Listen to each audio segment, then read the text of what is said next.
皆さんこんにちは、ぬえです。အားလုံးပဲမင်္ဂလာပါ။私ကတော့ Nue's Gallery Channel က Nue ပဲဖြစ်ပါတယ်ရှင်။私ဒီနေ့မှာတော့ Android သမားတွေအတွက်ဒီ2023ခုနှစ်လပိုင်းမိကွန်းရဲ့နောက်ထပ်မိကွန်းတစ်ခုဖြစ်တဲ့ Starbucks စာပြင်းနေနဲ့ပတ်သက်ပြီးတော့အသေးစိတ်ရှင်းပြပေးသွားမှာဖြစ်ပါတယ်ရှင်။皆さんတို့အနေနဲ့က Starbucks စာမှာအားနည်းနေတယ်။ဒီထက်ပိုပြီးတော့တော့ကျင်နေဆိုရင်私လေ့ကျင့်ပေးတဲ့ဗီဒီယိုလေးကိုအဆုံးထိကြည့်ပေးကြနော်။တခုမြတ်ရက်ခင်နေတာက私ရဲ့ဗီဒီယိုကိုမလွတ်တမ်းကြည့်ချင်နေဆိုရင်channel လေးကို subscribe လေးလုပ် notification လေး on ထားခဲ့လို့ရပါတယ်ရှင်မြန်မာနိုင်ငံကဆိုရင်လေ VPN လေးခံကြည့်ပေးဖို့တောင်းဆိုပါစီခေတ္တဆိုရင်ဒီနေ့ရဲ့ဗီဒီယိုကိုစကြမယ်နော်ကဲစမယ်နော်ပါဆိုခွန်ရကွန်ပျူတာနဲ့ခဲတိုင်းတန်းဝတော့လက်ကင်ဖုန်းရဲ့နာနေပေးထားတဲ့ GAN IND အကြောင်းအရင်ကြောင့်အာတာမကအီတာခုနာတို့ခေါင်းကိုက်လာတယ်ဆိုတော့ခုတ်တုံမကိစ္စလည်းပဲအာရူဆိုဒတ်ရှိတယ်တဲ့ဒါဆိုရင်တို့ပေးထားတဲ့ဟာကိုကြည့်မယ်ပါတီကေကနီယော်တို့ကြောင့်မီဒူဆူမီအကြည့်လွန်နာမေနောစကားတဲ့မျက်လုံးပင်မန်းနာဟောတဲ့ရီရိုစတာပု္ပ္ပစာတွေကိုဖြေရတဲ့အခါမှာအရင်ဦးဆုံးကွက်လက်ရဲ့ရှေ့ဆုံးနဲ့နောက်ဆုံးကွက်လက်ရှေ့ဆုံးကွက်လက်နဲ့နောက်ဆုံးမှာရှိတဲ့ဟာတွေကိုစဉ်းစားနိုင်နေဆိုရင်တို့တွေကအဖြေတွေကအလိုအလျောက်တန်းသွားတာမျိုးများတယ်အဲ့တော့တို့ကစဉ်းစားကြည့်မယ်ကွန်ပျူတာနဲ့လက်ကင်ဖုန်းရေးရဆိုတော့ဘာဖြစ်မှာလဲအကြည့်လွန်တာဖြစ်မှာပေါ့စမ်းမန်းလာမှာပေါ့အကြည့်လွန်တာနောက်မှလည်းဂန်းအင်းကြီးပါနေတော့တေချာပေါ့အကြည့်လွန်တာကြောင့်လို့တွေ့ရကြီးဖြစ်ရမှာဒါဆိုရင်နိစန်နိဆိုပြီးလာလိမ့်မယ်ဒါဆိုရင်ဂျမ်မာကအီချီနေယွန်မင်းနော့စ်ကာတဲ့ဂန်းအင်းဆိုတော့အကြောင်းရင်းအကြောင်းဆိုတော့ဘာအကြောင်းရင်းလဲမျက်လုံးပင်ပန်းနဲ့အကြောင်းရင်းပေါ့ဒါဆိုရင်မျက်လုံးပင်ပန်းနဲ့အကြောင်းရင်းရှိတယ်ဆိုရင်ပါတီကယ်ကလေးဘယ်နောက်မှာထားမလဲပါတီကယ်ကလေးကိုသူ့ရဲ့နောက်မှာပဲထားလို့ရမှာမင်းနော့စ်ကာတဲ့ကမျက်လုံးပင်ပန်းမှုကဂန်အင်တဲ့အကြောင်းအရင်ဖြစ်ပြီးတော့ဆိုပြီးတော့ဖြစ်သွားမှာဒါဆိုရင်တို့ကဘာသာပြန်ကြည့်မယ်ပါဆိုခွန်ရခဲတိုင်းတန်ဝါနော်ကွန်ပျူတာတွေလက်ကင်ဖုန်းတွေရဲ့မီဆူနီနီယောတို့အကြည့်လွန်မှုကြောင့်အကြည့်လွန်မှုကပေါ့နော်မဲနဲ့အကြည့်လွန်မှုကြောင့်မင်းနော့စကားတဲ့ကမျက်လုံးပင်မန်းမှုကဂန်အင်အကြောင်းအရင်ဖြစ်ပြီးတော့အာတာမကအီတာခုနာရုခုတုံမိုအာရူဆိုဒက်ခေါင်းကိုက်လာတဲ့ကိစ္စကလည်းရှိတယ်တဲ့ကိစ္စတောင်ရှိတယ်တဲ့ပေါ့โอเคဒါဆိုရင်တော့ကျုကောပဲ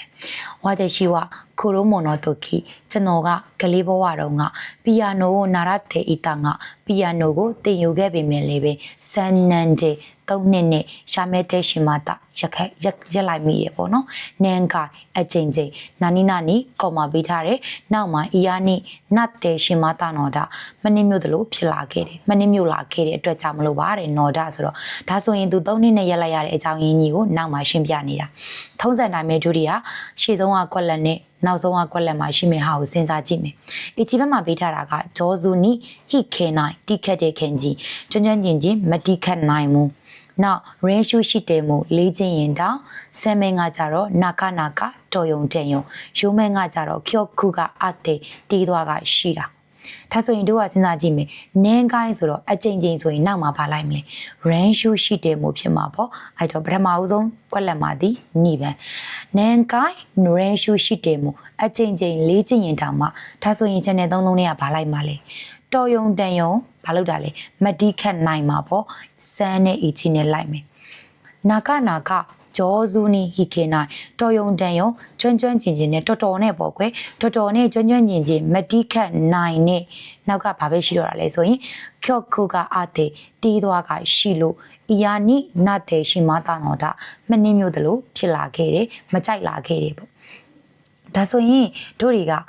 ရဲ့စီထားတာမှန်တယ်နောက်တစ်ခုကဒီမှာခွက်လက်ရဲ့နောက်မှာကော်မာရှိရတဲ့ကြောင့်မလို့တေချာပေါဘတ်တက်နဲ့ဆက်မှာပြီးတဲ့ကြောင့်မလို့နောက်ဆုံးခွက်လက်မှာယုံမန်းကြီးကလိုက်ကိုလိုက်ရတော့မှာအဲ့တော့ထိတ်ဆုံးမှာနေပန်းနဲ့နောက်ဆုံးမှာယုံမန်းဆိုရင်တို့ကအလေကောင်က3နှစ်1နှစ်ကိုဘယ်လိုစီမလဲနာကဂျောဇူနီဟီခင်နိုင်ကတော့မနက်စံတော့အန်ဒရီစင်အောင်ရောက်နေပြီပြီးတဲ့ကြောင့်မလို့တေချာပေါတီကိုတီတယ်ပေါ့နော်โอเคအဲ့ဒါဆိုရင်ဒီခွက်လက်ဒီ2-3-4ပါโอเคဒါဆိုရင်နောက်တစ်ခုကိုဆက်သွားမယ်ကျိုးတော့ခုပဲမှာဆိုရင်ရှစ်ပိုင်းဟိုစုလို့ခုတော့ဝရှုံနေနေဆိုတဲ့ကိစ္စကတဲ့ဒါရီနီဒေမိုဘသူစီမှာမဆိုအာရုရှိတယ်တိုင်းစစ်စနအရေးပါတယ်နာနီခင်ကာရေးတဲ့စဉ်းစားပြီးတော့အိုနာကြီးရှစ်ပိုင်းဟိုတူညီတဲ့အမားကိုခူရီခါရဲ့စနိုင်ယောနီ မလုံးမိစေဖို့စုရုခုတ်တို့တာမလုံးမိစေဖို့လှုပ်တင်နေစုရုခုတ်တို့ dictionary ပေါင်းခုတ်တို့ဆိုရင်ဖတ်တင်နေအဲ့တော့မဖြစ်အောင်ပေါ့ကွာထက်ခါမဖြစ်အောင်လှုပ်တင်နေသူပြောသွားတဲ့စာကြောင်းကြီးကရှုံးနေဆိုတဲ့ကိစ္စကဘယ်သူစီမှာမဆိုရှိတယ်အရေးကြီးတာနာနီနာနေကိုစဉ်းစားပြီးတော့တူညီတဲ့အမားကိုထက်ခါမလုံးမိစေဖို့လှုပ်တင်နေမလုံးမိအောင်လှုပ်တင်နေလို့ပြောသွားတယ်ဒါဆိုရင်တို့ကထုံးစံတိုင်းပဲကွက်လက်ရဲ့ထိတ်ဆုံးနဲ့နောက်ဆုံးကိုစဉ်းစားမယ်တိုင်းဆဲဆိုနာလို့ပါတယ်ဆိုမှတော့တေချာပေါက် AGD ရဲ့နောက်မှာနောင်ကတ်တော့မှာဒါဆိုရင်ကြည့်ရအောင်ဒီမှာဆိုရင်ရှစ်ပိုင်းကိုရှိတဲ့ရှင်မတာရှုံးနေတာကိုလှုပ်ခဲမိတဲ့နောက်ဒိုးရှိတဲ့ဘာဖြစ်လို့နော်ကာဆိုတာဒလေးဆိုပြီးတော့လည်းဘာသာပြန်လို့ရတယ်နော်ဝလို့လည်းဘာသာပြန်လို့ရတယ်အဲ့တော့ဒီမှာဆိုရင်တိုင်းဆက်စနရဲ့နောက်မှာလိုက်မဲ့နောင်ကိုကြည့်လိုက်တဲ့အခါမှာမရှိဘူးဒါဆိုရင်တိုင်းဆက်စနဒီဘာနဲ့လိုက်လို့ရသေးလဲနာအေဂျစ်တွေဒီနော်နဲ့ကတ်လို့ရသေးတယ်နာနော်ဝတော့နာနော်ကားတော့ဒီမှာတော့နော်ကားတော့မဖြစ်နိုင်ဘူးဘာပဲလိုက်မှာလဲဆိုရင်နော်ဝပဲလိုက်လို့ရမှာအဲ့တော့ပထမဦးဆုံးမှာဆိုရင်ယုံမှန်ဖြစ်မှာတိုင်းဆက်စနနော်ဝအရေးကြီးတာက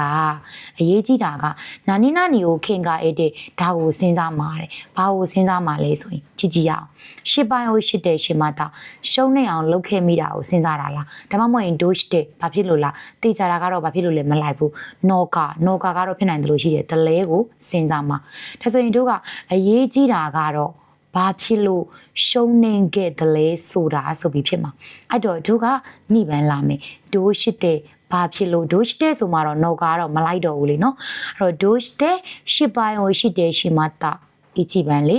ရှုံးနေတာကိုလှုပ်ခဲ့မိတယ်လေနောကနောက်ကလေးနဲ့ဆက်ယုံမယ်ရှုံးနေတာကိုလှုပ်ခဲ့မိတယ်လေဆိုတာကိုခင်ငါအေးတဲ့စဉ်းစားပြီးတော့တူညီတဲ့ဒီရှုံးနေမှုကိုတူညီတဲ့အမှားမျိုးကိုထက်ခါမလုံးမိတာကမလုံးမိစီဖို့လုပ်ရမယ်တဲ့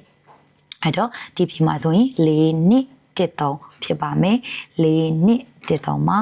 ဂျွန်းနာနာဘက်မှာဆိုရင်ကျော်80တဲ့စာတင်ငန်းထဲမှာဒီရှိရထားတွေမသိဘူးမလားခန်းကြီးတွေမသိရင်ပြဿနာမရှိဘူးနောက်မှကြည့်လိုက်စမ်းလို့ပါမှာတော့ဒါလူနာမည်လို့မှတ်စမ်းရဲ့တင်းကြောပြီးနေမွေးနေမှာအဲ့တော့မင်းနဲ့ဆန်တို့ရဲ့ဆောင်းမွဲမှာဒီလိုမျိုးတွေပါရင်ကောင်းရှုပ်ကံပြီးမစင်စားနဲ့ဒါရဲ့လိုပဲဘာသာပြန်လိုက်လို့လည်းရတယ်ဒါရဲ့မွေးနေမှာသူ့ရဲ့မွေးနေမှာနတ်နီကတခုခု present တို့အားခဲ့နိုင်လက်ဆောင်ပေးကြမလားအဲ့ဒီမှာနောက်ကတယောက်ကပြန်ပြောတယ်အီးနဲ့ကောင်းတာပေါ့စပိုးစုကအာကစားကိုစုခိတာတို့အတေအီတာကြိုက်တယ်လို့ပြောခဲ့တဲ့နာနီဆိုပြီးပေးထားတယ်ဒါဆိုရင်မင်းဆန်တို့ကြည့်ချင်းမယ်နောက်ဆုံးမှာမိကုန်းအမှတ်သားလေးပါတယ်မိကုန်းအမှတ်သားလေးပါတယ်ဆိုရင်သိကြပါမိကုန်းနဲ့သက်ဆိုင်တဲ့ buff တွေလာမှာပေါ့မိကုန်းနဲ့သက်ဆိုင်တဲ့ buff မှာဆိုရင် ichi နီဆန်ရုံမှာဘာပဲရှိလဲ ichi ပဲရှိတယ်ဒါဆိုရင်တို့ကနောက်ဆုံးကွက်လက်ကိုရပြီနောက်ဆုံးကွက်လက်ကိုရရင်ရှေ့ဆုံးကွက်လက်စဉ်းစားကြည့်အောင်ရှေ့ဆုံးကွက်လက်ကဘယ်လိုပြောလဲစုခိတာတို့အတေအီတာသဘောကျတယ်လို့ပြောခဲ့တဲ့ခါရလိုက်မလားတာဦးလိုက်မလားတိုကလိုက်မှာမင်းဆန်တို့စဉ်းစားကြည့်မယ်တိုကဆိုတဲ့စကားလုံးလေးကလေနောင်းတိုကနောင်းနဲ့ပဲတွေ့တာဒါဆိုရင်ဒီထက်မှာနောင်းနဲ့တွေ့တာဒီကွက်လက်ရဲ့ရှေ့မှာလည်းနောင်းမရှိဘူးဒါဆိုရင်ဒီထက်ကဟာနဲ့ပဲတွေ့ရတော့မှာအဲ့တော့တေချာပေါက်၄ရဲ့၃ရဲ့ကတွေ့ရကြီးဖြစ်မှာ၄ရဲ့၃ရဲ့တွေ့ရကြီးဆိုရင်အစ်တဲ့ရဲ့နောက်မှာလေးလိုက်လာစဉ်းစားကြည့်ရအောင်ပြောခဲ့တဲ့မျက်နှာတုပ်ဘဝဆိုတော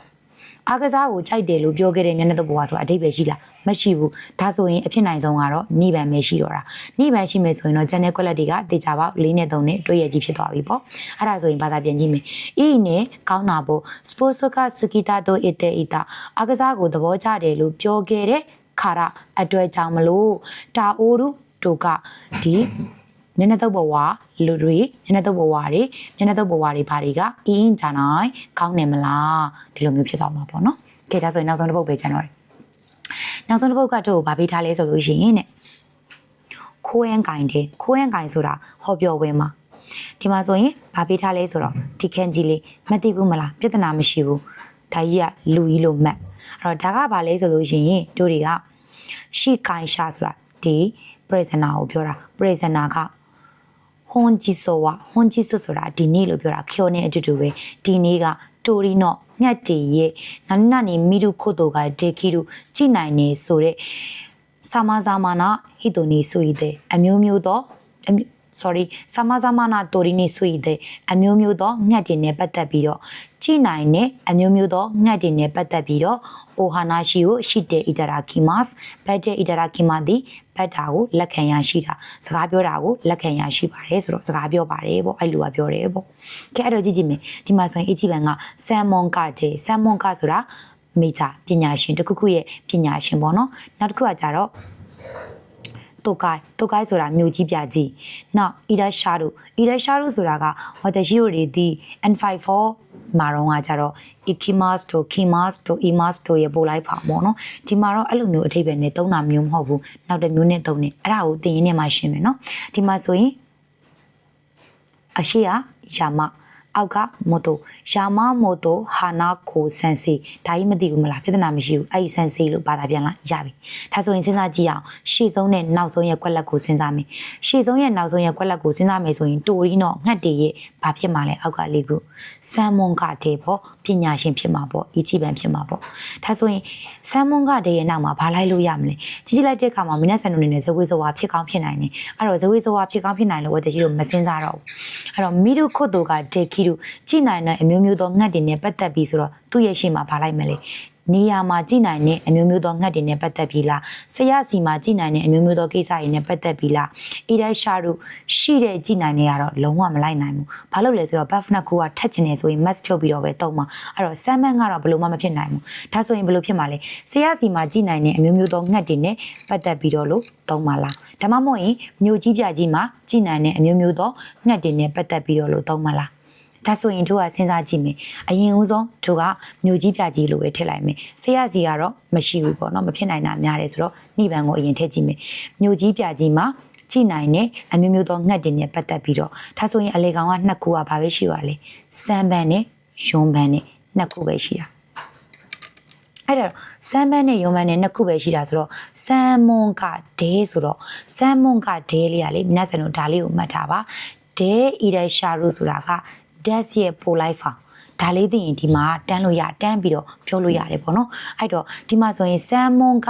ဒဲဆိုတာဆမ်မွန်ကဒဲအီဒိုင်ရှာတို့ဒီတွဲရက်လိုက်မှာဒါဆိုရင်1နဲ့3နဲ့တွဲရက်ဖြစ်သွားပြီဆမ်မွန်ကဒက်ဆိုတော့ငှက်တွေရဲ့ဒီပညာရှင်ဖြစ်တဲ့ငှက်တွေရဲ့ပညာရှင်ဖြစ်တဲ့ dictionary ဖောင်ဆိုတော့နောက်မှာတခုခုလိုက်ချင်လို့ဘာဖြစ်မှာလဲဒီစံစီပေါ့ပညာရှင်ဖြစ်တဲ့စံစီစီကနေပြီးတော့တိုကိုက်တဲ့မြို့ကြီးပြကြီးမှာမိတို့ခုတ်တို့ကဒေခီတို့ကြည်နိုင်တဲ့အမျိုးမျိုးသောငှက်တွေနဲ့ပတ်သက်ပြီးတော့စကားပြောတာကိုလက်ခံရရှိပါတယ်ဆိုပြီးတော့ဖြစ်သွားမှာအဲ့တော့ဒီလိုမျိုးပုတ်စာဆိုရင်တော့မီနာဆန်တို့ကဒဲအီဒက်ရှာတို့ဒီဒက်ရဲ့ပိုလိုက်ဖောင်လေးဆိုတာသိရင်1နဲ့3နဲ့ကတခါလေးတွဲမှာ1နဲ့3နဲ့တွဲပြီးဆိုရင်ကြံတဲ့4နဲ့2နဲ့မှာဘာဖြစ်မှာလဲဆရာစီမှာကြည်နိုင်နေလားဒါမှမဟုတ်လို့ရှိရင်တိုကိုင်းမှာလားမြို့ပြမှာလားတေချာဘောက်ကတော့ဆမ်မွန်ကပညာရှင်ဖြစ်တဲ့ဆိုမှတော့နောက်ကလူလိုက်မှာပေါ့ပညာရှင်ဖြစ်တဲ့ဆရာစီကနေပြီးတော့မြို့ကြီးပြကြီးမှာကြည်နိုင်နေဆိုပြီးတော့ဒီနှစ်ခုရတာနဲ့နောက်ကလိုက်မဲ့ဟာကိုတခါလေးတန်းစဉ်းစားလို့ရှားသွားပြီအဲ့တော့မင်းဆက်တို့နေနေကစတာပုတ်စာတွေကိုဖြည့်တဲ့ခါမှာတို့တွေဒီအရင်ဦးဆုံးထိတ်ဆုံးနဲ့နောက်ဆုံးမှာရှိနိုင်မယ့်ဟာကိုရှာကွက်လက်ကအဲ့လိုမှမြိုင်အောက်ကလေးကိုစင်ကြီးအဲ့လိုနီးနေသွားတာနဲ့တို့တွေဒီအဖြေကိုအနည်းဆက်ဆုံးရှာပါတယ်အဲ့လိုမျိုးစဉ်းစားပြီးတော့လေ့ကျင့်ကြည့်ပါနော်ခေတ်ထားဆိုရင်ဝတ်တကြီးရဲ့ဗီဒီယိုကိုဒီမှာပဲရပ်လိုက်တော့မယ်နော်ဒီနေ့နဲ့ပတ်သက်ပြီးတော့အသေးစိတ်သိချင်တာတွေကိုအခုပြတဲ့အကောင့်တွေမှာလာမေးလို့ရပါတယ်ရှင်ချမတာနဲ့ဘိုင်မိုင်းကိုရဆုမိ